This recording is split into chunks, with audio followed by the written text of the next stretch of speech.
The wars of the Diadochi represent one of the most tumultuous and transformative periods in ancient history, spanning the chaotic decades following the death of Alexander the Great in 323 BCE. This era, marked by relentless ambition, betrayal, and monumental battles, saw the vast empire Alexander had forged through conquest, from the sun-baked plains of Persia to the rugged mountains of India, fracture into competing kingdoms ruled by his former generals, known as the Diadochi, successors, and their heirs, the Epigoni.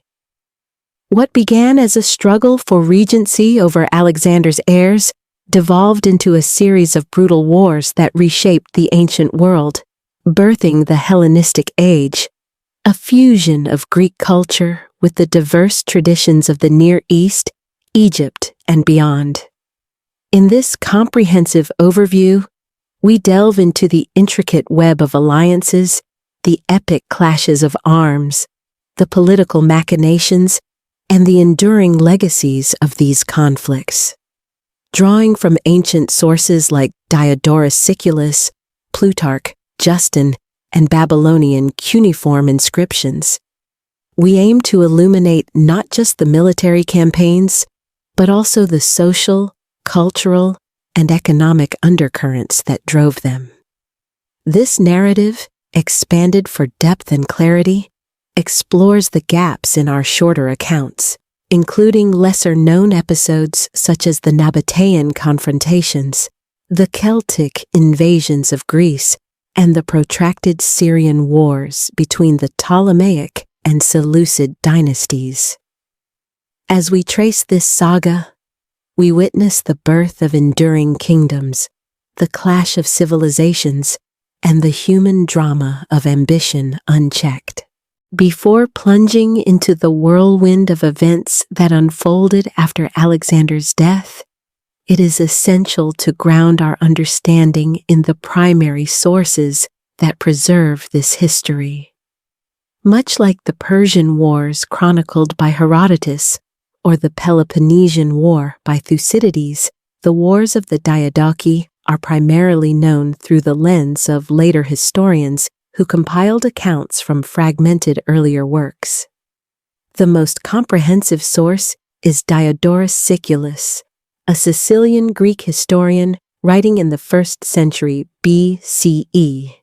His monumental Bibliotheca Historica, Library of History, spans from mythical times to the Gallic Wars of Julius Caesar, with books 18 to 20 dedicated to the Diadochi era. Diodorus drew heavily from Hieronymus of Cardia, a contemporary eyewitness and engineer who served under Eumenes and later the Antigonids. Hieronymus's lost history provided a detailed, if biased, perspective favoring his patrons. However, Diodorus's work is not without flaws. He often relied on unreliable intermediaries, leading to chronological inconsistencies and occasional factual errors. Modern scholars, such as Peter Green in Alexander to Actium and Robin Waterfield in Dividing the Spoils, valued Diodorus for his breadth, but cross-reference him with other evidence to verify details. Complementing Diodorus is Plutarch, the 1st to 2nd century CE biographer, whose parallel lives includes vivid portraits of key figures like Demetrius Poliorcetes, Eumenes, and Pyrrhus. Plutarch's moralistic approach emphasizes character over strict chronology, offering anecdotes that humanize the Diadochi, such as Demetrius's flamboyant sieges or Eumenes's cunning deceptions. Other sources include Justin's epitome of Pompeius Trogus' Philippic Histories, which provides a Roman perspective, and surviving Babylonian astronomical diaries and cuneiform tablets from the Seleucid era. These Mesopotamian records offer precise dates for events like the Partition of Babylon and early Seleucid reigns, grounding the Greek narratives in non-Hellenic viewpoints. Inscriptions, such as those from the Ptolemaic Rosetta Stone, though later, reveal administrative insights into Hellenistic rule. Beyond textual sources, archaeology plays a crucial role. Excavations at sites like Ai-Khanum in Afghanistan, a Greco-Bactrian city, and the tombs at Vergina in Macedonia uncover artifacts that illustrate the cultural syncretism of the era. Greek-style mosaics alongside Persian motifs. Numismatics, the study of coins, is invaluable. The portraits on Diadochi coinage evolved from Alexander's deified image to personalized royal iconography, symbolizing the shift from unity to fragmentation. Understanding the nature of Macedonian kingship is key to grasping why these wars erupted. Macedonian society was warrior-centric, with the king as primus inter pares, first among equals, among his companions, hetairoi, noble friends who shared in governance and warfare. Alexander's empire amplified this, blending Greek phalanx tactics with Persian satrapal administration and Eastern wealth. Upon his death, the Diadochi, men like Perdiccas, Antipater, Cretopolis, Ptolemy, Seleucus, Lysimachus, and Antigonus, invoked Macedonian values of merit through conquest, but clashed over legitimacy. Xenophobia played a role. Many Greeks resisted rule by half-barbarian heirs like Alexander IV, son of Roxana, or Heracles, son of Barcine. Local traditions in conquered lands, Persian bureaucracy, Egyptian pharaonic divinity, Indian tribal structures, influenced how each successor governed, leading to hybrid Hellenistic monarchies that emulated Alexander for prestige while adapting to regional realities. This context sets the stage for the initial power vacuum. Alexander's death in Babylon on June 10, 323 BCE at age 32, left no clear successor. His pregnant wife Roxana, Roshanak in Persian, and mentally impaired half-brother Arrhidaeus, Philip III, became pawns in the ensuing intrigue. The empire, stretching over 2 million square miles and encompassing diverse peoples, was ripe for division. The Diadochi Wars would not only redraw maps, but also disseminate Greek culture eastward, fostering innovations in art, science, and philosophy amid bloodshed. In the sweltering heat of Babylon's royal palace, Alexander's body lay in state, embalmed in honey according to legend, as his generals gathered in mourning and ambition. The empire's fate hung in the balance, with no designated heir to command the loyalty of the Macedonian army, 40,000 veterans hardened by years of conquest. Perdiccas, son of a noble Orestian family and Alexander's chiliarch, second in command, assumed temporary regency.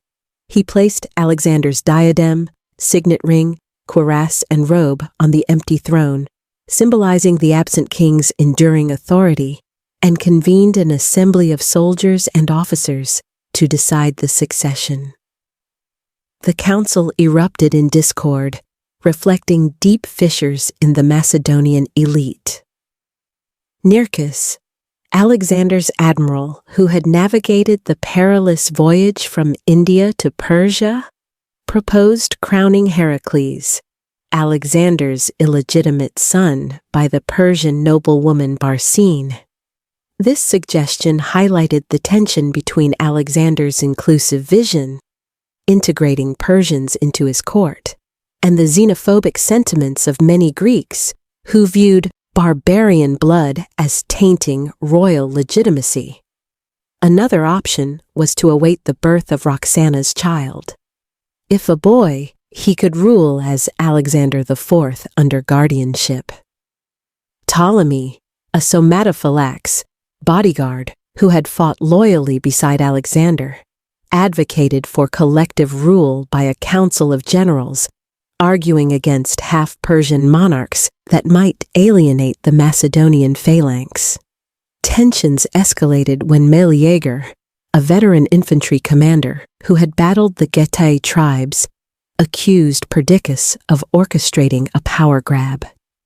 In a dramatic moment reminiscent of Greek tragedy, a common soldier shouted for Arrhidaeus, Alexander's half-brother by Philip II, and a Thessalian dancer named Philina, to ascend the throne. Despite Arrhidaeus's intellectual disabilities, described by sources as rendering him unstable and unfit for rule, many infantrymen rallied to him, seeing a pure-blooded Macedonian as preferable to Perdiccas's schemes. Factions formed. The cavalry and nobles backed Perdiccas, while the phalanx supported Meleager and Arrhidaeus. Perdiccas, facing mutiny, summoned Persian epigoni, noble youths trained in Macedonian style, to bolster his position. A stalemate ensued, with Meleager leading a hunt for Perdiccas. Eumenes, Alexander's trusted secretary from Cardia, mediated by proposing a co-regency, Arrhidaeus as Philip III, and Roxana's unborn child, if male, as joint king. A purification ceremony followed, but it was a ruse. Perdiccas's allies arrested 300 mutineers, executing them brutally. Meleager fled to a temple, but was captured and killed, marking the first of countless betrayals. The resumed council formalized the partition of Babylon. Philip III became titular king, with Perdiccas as regent. Seleucus was appointed chiliarch, Cassander commander of the royal guard. Satrapies were distributed. Antipater retained Macedon, Epirus, Illyria, and Greece.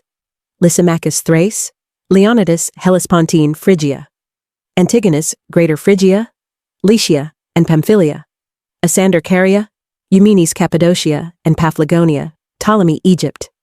Local Persians like Atropates in Media and Oxyartes, Roxana's father, in Bactria, retained autonomy, underscoring the empire's multicultural fabric.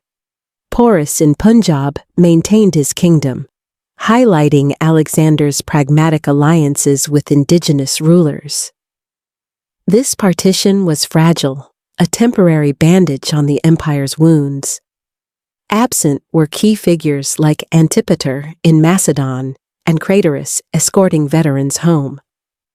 Simmering resentments in Greece, fueled by Alexander's exiles decree of 324 BCE, which forced cities to repatriate exiles and seed colonies, ignited the Lamian War, the first major conflict of the Diadochi era.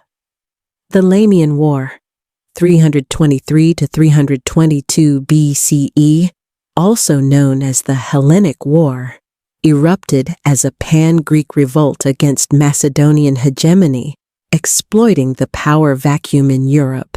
Southern Greek city-states, particularly Athens, chafed under Alexander's pan-Hellenic unity, viewed as imperial domination. The exiles decree exacerbated tensions, disrupting colonial holdings and forcing the return of political refugees. Debates in the Athenian assembly even floated deifying Alexander, a blasphemy to many Hellenes who revered democratic ideals over divine kingship. Athens, under orators like Hyperides and Demosthenes, declared war, rallying allies in Aetolia, northern Peloponnese, and Thessaly. Sparta and Aegean islands remained aloof, wary of Athenian leadership. Leosthenes, elected general of the Greeks, secured mercenaries with Athenian silver talents, amassing 25,000 infantry and 3,500 cavalry. Pro-Macedonian forces in Plataea were swiftly defeated, setting the stage for confrontation at Thermopylae. Antipater, Macedon's regent, marched south with 13,000 infantry and 6,000 cavalry. Details of the battle are scant, but Thessalian cavalry betrayed Antipater, ravaging his horsemen and forcing retreat to Lamia. Leosthenes besieged the city, employing a three-phase strategy: challenging to open battle, failed, daily assaults, repelled by sturdy walls and projectiles, and finally, starvation via trenches and walls. Antipater countered with a desperate raid, mortally wounding Leosthenes with a slingshot. The siege lifted with veteran reinforcements under Leonidas. The Greeks retreated to Meleager, where Antipholus commanded 25,000 infantry and 500 cavalry against Leonidas's 20,000 infantry and 1,500 cavalry. Thessalian horsemen gave the Greeks an edge, routing Macedonian cavalry upslope. Leonidas fell mortally wounded, but Antipater's arrival allowed escape, ending the battle inconclusively. Naval engagements followed. Athens mustered a fleet but manned only half due to personnel shortages. Macedonian Admiral Clitus the White reinforced, shifting momentum. Victories at Echinades and Amorgos Islands shattered Athenian thalassocracy, inflicting heavy losses. The decisive Battle of Cranon in August 322 BCE saw Antipater's 40,000 infantry, 5,000 cavalry, and 3,000 archers slingers against 25,000 allied infantry and 3,500 cavalry. Thessalian horses excelled, pushing Macedonian cavalry back, but Antipater's infantry pressed, forcing retreat to higher ground. The allies surrendered after 500 deaths versus 130 Macedonian, sealing Greece's fate. Aftermath punished Athens. An oligarchy under Phocion, evacuation of Cleruches, reparations, Macedonian garrison in Mynikia, arrest of anti-Macedonians. Demosthenes suicided rather than submit. Greek politics became spectral, with Diadochi proclaiming Hellenic freedom at Corinth to manipulate polis, underscoring their dependency. With Greece subdued, courtly scheming intensified. Eumenes pacified Cappadocia's revolts, but factions formed against Perdiccas's perceived overreach. Antigonus, Antipater, and Cretopolis viewed him suspiciously, especially after Perdiccas jilted Antipater's daughter Nicaea for Alexander's sister Cleopatra, orchestrated by Olympias. This elevated Perdiccas's potential heirs above half-Persian claimants. Perdiccas allied with Eumenes, Seleucus, Python, and Antigenes. Ptolemy, ensconced in Egypt's wealth and bureaucracy, plotted independence. Hijacking Alexander's corpse en route to Macedon, Ptolemy interred it in Egypt for legitimacy, a casus belli. The First War, 321 to 320 BCE, began with Antigonus joining Antipater after incriminating letters. Perdiccas faced dual fronts, Egypt and Asia Minor. Dispatching Eumenes to Anatolia, Perdiccas marched through Syria and Palestine to Pelusium. Ptolemy fortified the Nile, shadowing Perdiccas's movements. At Camel's Rampart, Perdiccas attacked with elephants and silver shields, but Ptolemy reinforced, repelling waves. Retreating to Memphis, Perdiccas attempted a Nile crossing using elephants to break currents, but sinking sands drowned many. Mutiny ensued. Antigenes, Python, and Seleucus assassinated Perdiccas. In Anatolia, Eumenes defected from Perdiccas after fleet mutiny. Neoptolemus mutinied, joining Cretopolis. Eumenes, with Persian satrap Pharnabazus, faced 20,000 foes at the Hellespont.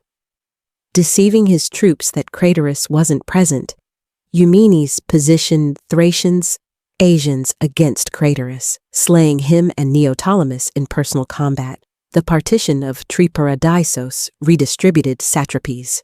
Seleucus Babylon, Antigenes Susa, Antigonus Anatolia, tasked with defeating Eumenes. At Orkynia, Antigonus routed Eumenes, besieging him in Nora. Defeating Alcetus at Cretopolis, Antigonus negotiated Eumenes' release amid Antipater's death and Cassander Polyperchon rift, igniting the Second War. Antipater's death in 319 BCE elevated Polyperchon as regent, angering Cassander, who allied with Ptolemy and Antigonus. Polyperchon decreed Greek polis freedoms, reversing Antipater's policies, and allied with Eumenes, granting him Cyanda's treasury and silver shields. Eumenes defected from Antigonus, evading capture.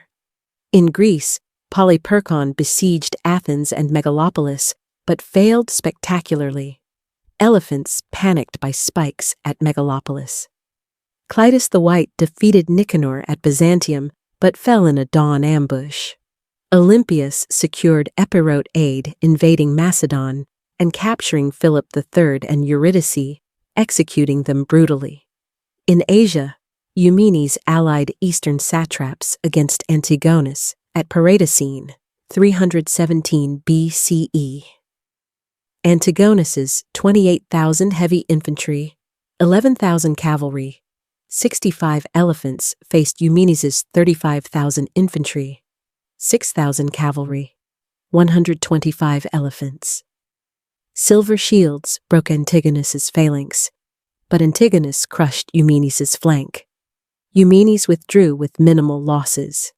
At Gabiene, Antigonus seized Eumenes' baggage, inciting Silver Shield's revolt. Eumenes was executed, ending Eastern resistance. In Greece, Cassander captured Pella, executing Olympias and imprisoning Roxana Alexander IV. The Second War, 318 to 316 BCE, reshaped geopolitics. Cassander controlled Greece, Ptolemy Egypt, Syria, Antigonus Persia, Anatolia, sparking the Third War. The Third War, 315 to 311 BCE, stemmed from Antigonus's ambitions to unify the empire, executing rivals like Paethon. Allies demanded redistribution. Antigonus refused, attacking Ptolemaic Near East. Besieging Tyre, 315 BCE, Antigonus built shipyards in Phoenicia, allying Cyprus. Ptolemy's admiral Seleucus raided Asia Minor. Antigonus countered Asander's revolt. Proclamations of Greek freedoms countered each other. Antigonus took Gaza, Levant. Demetrius defended Coele Syria. At Gaza, 312 BCE, Demetrius's 12,500 infantry, 4,400 cavalry, 43 elephants faced Ptolemy, Seleucus's 18,000 infantry, 4,000 cavalry. Elephants impaled on spikes, Demetrius routed. Seleucus retook Babylon, defeating Nicanor at Tigris. Peace of the Dynasts, 311 BCE, divided empire, excluding Seleucus. Cassander slew Alexander IV/Roxana secretly, ending Argeads. The Babylonian War, 311 to 309 BCE, pitted Antigonus against Seleucus over Mesopotamia. Demetrius besieged Babylon. Patroclus flooded canals, holding citadels. Seleucus returned, expelling Archelaus.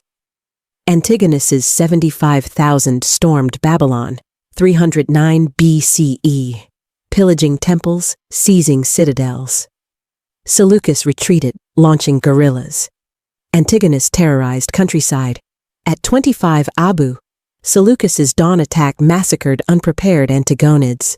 Antigonus withdrew. Seleucus founded his empire. Ptolemy secured Cyprus. Tragedies befell Cleopatra and Heracles. The Fourth War, 307 to 301 BCE, saw Antigonus invade Greece, liberating Athens. Demetrius defeated Ptolemy at Salamis, 306 BCE, capturing Cyprus. Antigonus Demetrius crowned kings, sparking diadem wave. Egyptian invasion failed. Demetrius besieged Rhodes, 305 to 304 BCE, earning Poliorcetes. Alliance formed. At Ipsus, 301 BCE, Seleucus Tol Lysimachus defeated Antigonus. Killed. Empire divided. Lysimachus Asia Minor, Seleucus Syria, Ptolemy Palestine. Demetrius's odyssey continued, briefly ruling Macedon before exile, death, 283 BCE. Lysimachus fell to Seleucus at Corapedion, 281 BCE. Seleucus assassinated by Ptolemy Karaunos. Celtic invasions, 279 BCE, ravaged Greece, defeated at Thermopylae, Delphi, settling Galatia. Syrian wars, 274 to 168 BCE, contested Levant. First, 274 to 271, stalemate. Second, 260 to 253. Ptolemaic losses. Third, 246 to 241. Ptolemaic gains. Fourth, 219 to 217. Raphia Ptolemaic victory. Fifth, 202 to 195. Seleucid conquest. Sixth, 170 to 168. Roman intervention. Hellenistic legacies, cultural fusion, cities like Alexandria, enduring dynasties until Roman conquest. The Syrian Wars, 274 to 168 BCE, bled the Levant, the Hellenistic kingdoms, forged in the fire of Alexander's conquests, neared their end. The First War, 274 to 271 BCE, ended in stalemate, with neither Ptolemy II nor Antiochus I claiming dominance. The second, 260 to 253 BCE, saw Ptolemaic Egypt falter, losing territories to Seleucid ambition. Yet the third, 246 to 241 BCE, swung fortune back to the Ptolemies, with Ptolemy III seizing Seleucid lands. The fourth, 219 to 217 BCE, culminated in the Ptolemaic triumph at Raphia, where Ptolemy IV's elephants and phalanxes crushed Antiochus III. But the fifth, 202 to 195 BCE, reversed these gains, as Antiochus III conquered Coele-Syria, humbling Egypt.